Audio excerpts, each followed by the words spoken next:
अगर आपको सच में फिजिक्स मुश्किल लगती है तो इस वीडियो को स्टार्टिंग के यानी कि शुरुआत के सिर्फ 2 मिनट तक देखिए।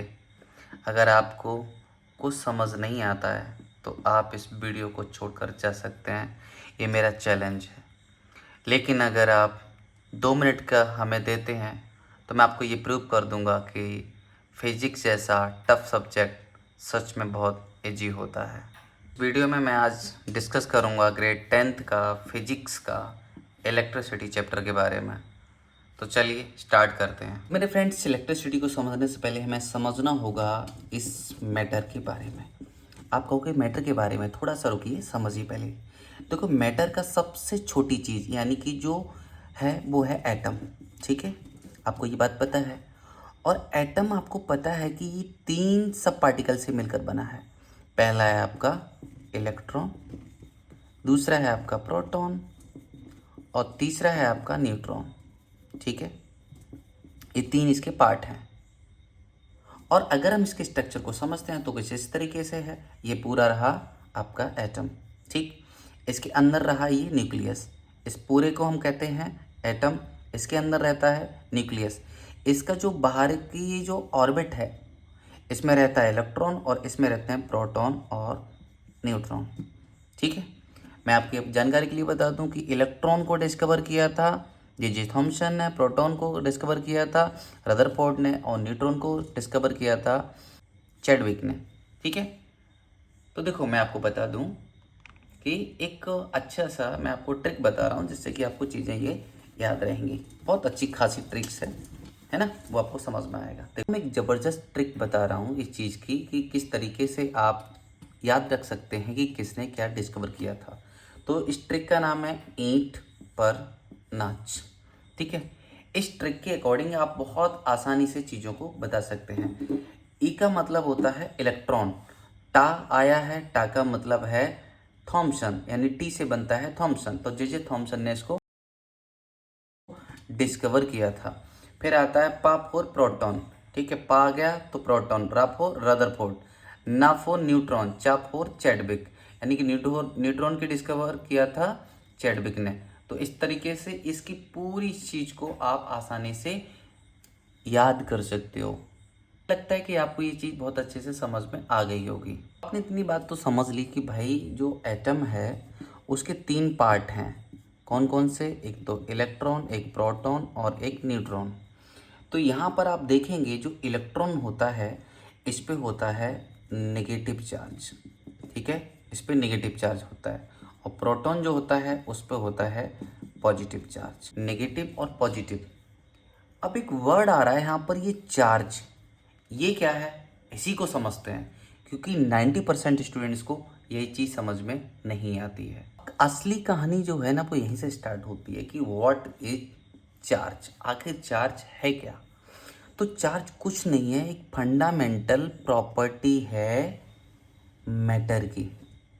आप सीधा ये समझ लीजिए कि एक प्रॉपर्टी है इस मैटर की that causes it to experience a force when placed in electromagnetic field। आप कहोगे सर आपने जो स्टडी पढ़ा अभी वो मुझे समझ में नहीं आया। देखो, उसने क्या है कि चार्ज की प्रॉपर्टी है, जब हम इस मैटर को कहाँ पे रखते हैं, इलेक्ट्रोमैग्नेटिक फील्ड में रखते हैं, तो यह एक फोर्स को एक्सपीरियंस करता है। देखो, ये रहा आपका ईएमएफ यानी कि इलेक्ट्रोमैग्नेटिक फील्ड। ठीक है, ये इलेक्ट्रोमैग्नेटिक फील्ड रहा और यहाँ पर रख दिया हमने इस मैटर को हमने यहाँ पे रख दिया। तो ये जो मैटर है इस इलेक्ट्रोमैग्नेटिक फील्ड के द्वारा एक फोर्स फील करेगा। ठीक है, क्या फोर्स कर रहा है? एक फोर्स को फील कर रहा है। कौन? ये मैटर। ये जो मैटर है वो एक इलेक्ट्रोमैग्नेटिक फील्ड के थ्रू जब ये रख रहा है तो एक फोर्स को फील कर रहा है। इसी प्रॉपर्टी को हम कहते हैं चार्ज। अब आप कहोगे सर एक चीज़ मुझे समझ में नहीं आई अभी तक कि हम इसको कैसे फील करें, तो मैं आपको फील कराता हूँ। ठीक है, क्या आपको इतनी बात समझ में आ गई कि ये रहा आपका इलेक्ट्रोमैग्नेटिक फील्ड और जब हम किसी ऑब्जेक्ट को इसके अंदर रखते हैं यहाँ पे तो ये एक फोर्स फील करता है। उस फील करने की इस प्रॉपर्टी को हम कहते हैं चार्ज। अब देखो, मैं आपको एक प्रैक्टिकल करा रहा हूँ। आपने ये प्रैक्टिकल बहुत अच्छे से स्टडी किया होगा। आपको इस तरीके से मैंने इसको रख दिया है ऐसे, ठीक है। ये बहुत सारे मैंने जो पीस ऑफ पेपर हैं वो मैंने यहाँ पे रख दिए हैं। अब मैं अगर इसको, ये देखो एक पेन है, ये पेन है, ठीक है, और इस पेन को मैं रब करता हूँ अपने बालों से, और जैसे ही मैं देखो अभी मैं लेके आ रहा हूँ तो एक भी इसमें पीस का पेपर जो पीस है वो इस तरीके से चिपक नहीं रहा है। अब मैं जैसे ही इसको रब करके लेके आता हूँ तो ये इसको अट्रैक्ट कर लेंगे, ठीक है। तो जैसे ही ये जो पेन है वो इन पेजेस को, इनको अट्रैक्ट कर लेगी तो फोर्स को फील करेंगे ये पीस ऑफ पेपर्स, और इसमें आ जाएगा चार्ज जो कि इलेक्ट्रोमैग्नेटिक फोर्स फील कराएगा इन पीस ऑफ पेपर्स के लिए। तब ये पीस ऑफ पेपर्स इस पे चिपक जाएंगे। तो वही हमने जो स्टडी किया वो आपको समझ में आ जाएगा कि हमने क्या स्टडी किया। ये रहा आपका इलेक्ट्रोमैग्नेटिक फील्ड, और इस इलेक्ट्रोमैग्नेटिक फील्ड में जब हम किसको रखते हैं, इस मैटर को रखते हैं, तो यह एक फोर्स फील करता है। उसी प्रॉपर्टी को हम चार्ज कहते हैं, ठीक है। तो चलिए हम प्रैक्टिकल करते हैं पहले। तो मैं देख रहा हूँ मैंने दो इकट्ठे ले लिए थे, इसलिए तो ये मैंने एक हाइलाइटर ले लिया था और मैंने एक ये पेन ले लिया था। तो देखो पेन जो है वो इस पर एक पॉलिश की वजह से उतना उस पर चार्ज नहीं आ पाए इस वजह से यहाँ पर ये नहीं चिपक पाए। देखो थोड़ी देर बाद ये गिर जाएंगे। तो इस हाइलाइटर के थ्रू इस पर चार्ज आया और इसने इसको अट्रैक्ट कर लिया। वो सारी जो प्रॉपर्टी थी वो किसकी थी, वो सारी प्रॉपर्टी आपकी इस चार्ज की थी जो उसने इसको अट्रैक्ट कर लिया। अब मैं देखो कर रहा हूँ तो ये देखो अट्रैक्ट नहीं हो रहे हैं, ठीक है। ये इस पर अट्रैक्ट नहीं हो रहे हैं, एक भी अट्रैक्ट नहीं हो रहा है, देखो, ठीक है, एक भी नहीं हो रहा है।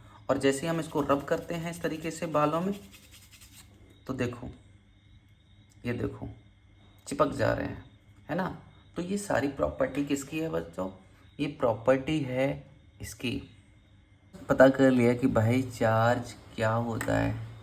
अब हम समझते हैं कि टाइप्स ऑफ चार्ज की, चार्ज कितने टाइप्स के होते हैं। तो दोस्तों मैं आपको पहले बता चुका हूँ, चार्ज एक तो नेगेटिव होता है और एक पॉजिटिव होता है, ठीक है। देखो इसमें हम ये समझेंगे कि एक बॉडी को दूसरी बॉडी से किस तरीके से चार्ज किया जा सकता है, ठीक है। तो यहाँ पर कुछ मेथड्स दे रखे हैं उसके।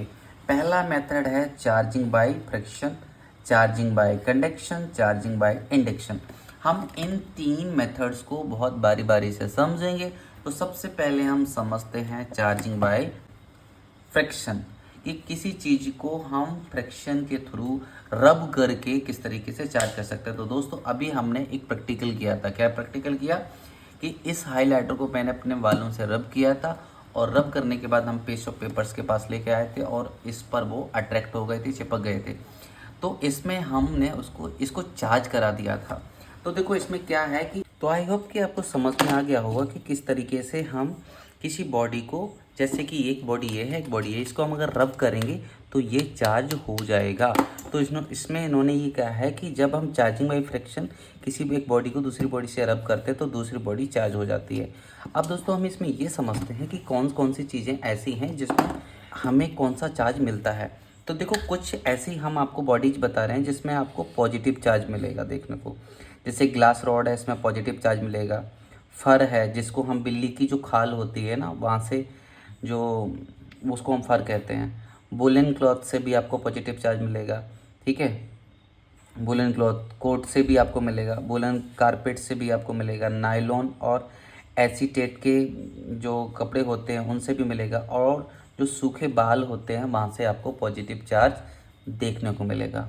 कौन कौन सी ऐसी चीज़ें हैं जहाँ से हमें नेगेटिव चार्ज देखने को मिलेगा, तो सिल्क है, वहाँ से आपको नेगेटिव चार्ज मिलेगा। एवोनाइट्स, अंबर है, और रबर रॉड है, यहाँ से आपको नेगेटिव चार्ज देखने को मिलेगा। प्लास्टिक की जो सीट्स होती हैं वहाँ से आपको नेगेटिव चार्ज देखने को मिलेगा। रबर शूज जो होते हैं वहाँ से आपको नेगेटिव चार्ज देखने को मिलेगा। क्लोथ जो होता है वहाँ से आपको नेगेटिव चार्ज देखने को मिलेगा। कॉम जो होती है वहाँ से भी आपको नेगेटिव चार्ज देखने को मिलेगा।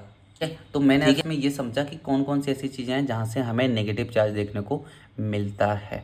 हमने चार्ज के बारे में समझा। आज अब हम समझेंगे इसमें प्रॉपर्टी ऑफ चार्ज के बारे में कि चार्ज की क्या क्या प्रॉपर्टी होती हैं।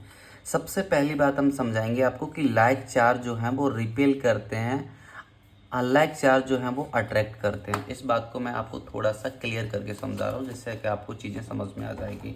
देखिएगा, हमने ये चीज़ समझी है कि एक होता है पॉजिटिव चार्ज और एक होता है नेगेटिव चार्ज।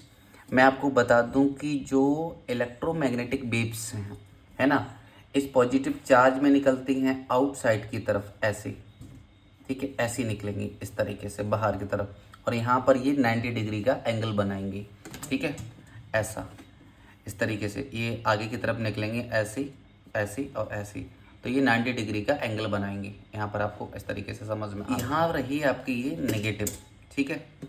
इसमें क्या होगा, नेगेटिव में ये एंटर करेंगे इस तरीके से 90 डिग्री से एंटर करेंगे, ठीक है, ये इलेक्ट्रोमैग्नेटिक वेव्स। तो आप इस चीज़ को ध्यान से देखिएगा कि अगर मैं यहाँ पर एक काम करूँ कि इस तरीके से ये भी मैं पॉजिटिव चार्ज ले लूँ, ऐसा एक पॉजिटिव चार्ज ये ले लूँ और एक पॉजिटिव चार्ज ये ले लूँ।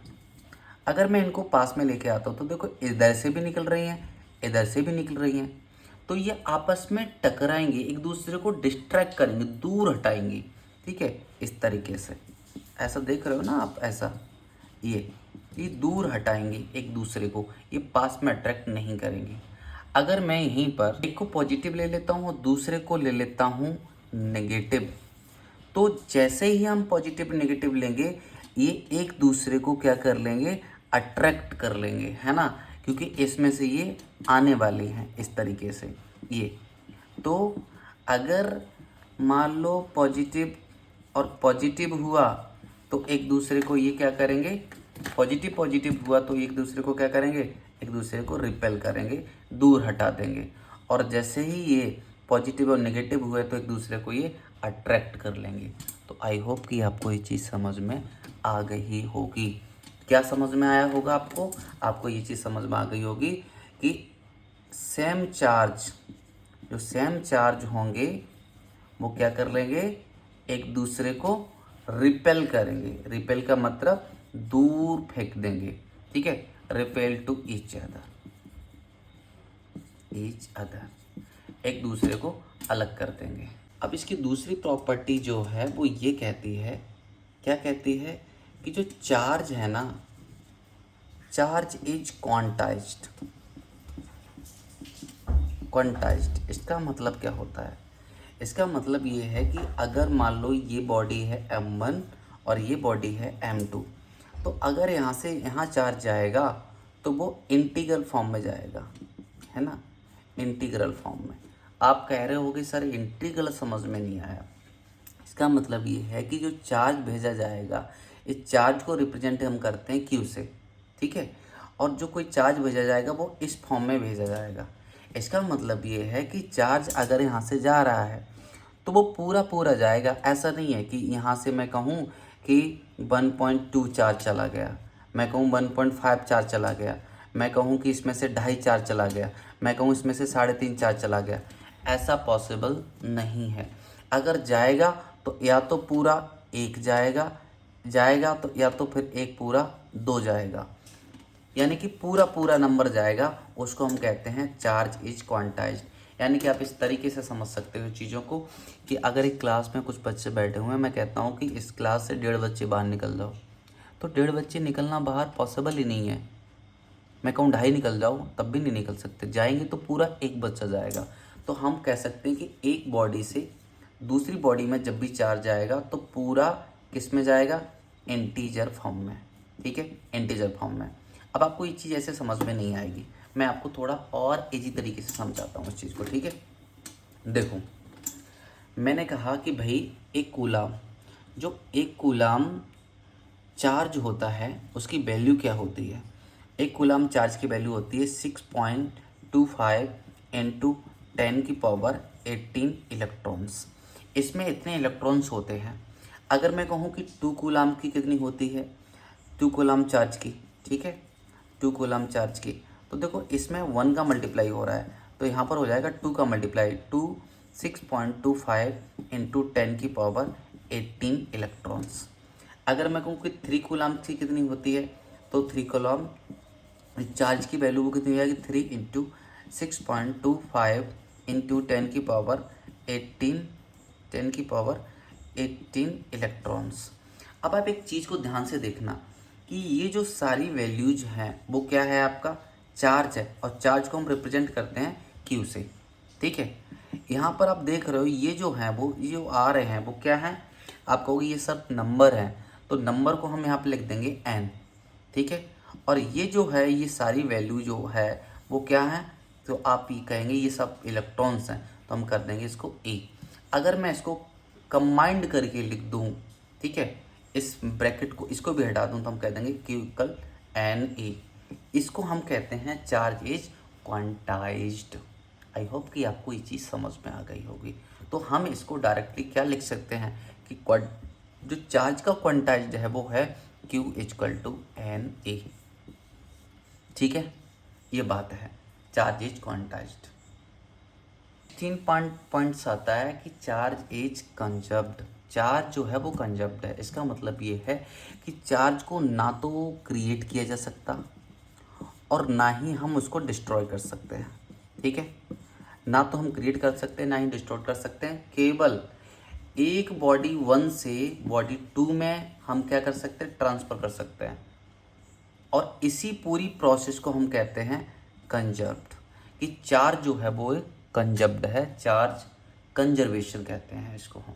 ठीक है, ना तो हम इसको क्रिएट कर सकते हैं और ना ही इसको डिस्ट्रॉयड कर सकते हैं, केवल एक बॉडी से दूसरी बॉडी में ट्रांसफ़र कर सकते हैं। इसी को हम कहते हैं कंजर्वेशन ऑफ चार्ज, यानी कि charge is conserved. I hope कि आपको ये चीज़ समझ में आ गई होगी कि चार्ज क्या होता है, उसकी प्रॉपर्टीज़ क्या होती हैं, चार्ज को किस तरीके से चार्ज कर सकते हैं, दूसरी बॉडी को चार्ज कर सकते हैं, चार्ज ऑफ क्वांटाइजेशन क्या है। तो आज के इस वीडियो में मैंने सिर्फ चार्ज के बारे में आपको एक्सप्लेन किया है। अगला पार्ट हमारा आएगा चार्ज जब मूव करेगा। ठीक है, तो हम इसमें अगली वीडियो में समझेंगे। तब तक के लिए थैंक यू सो मच।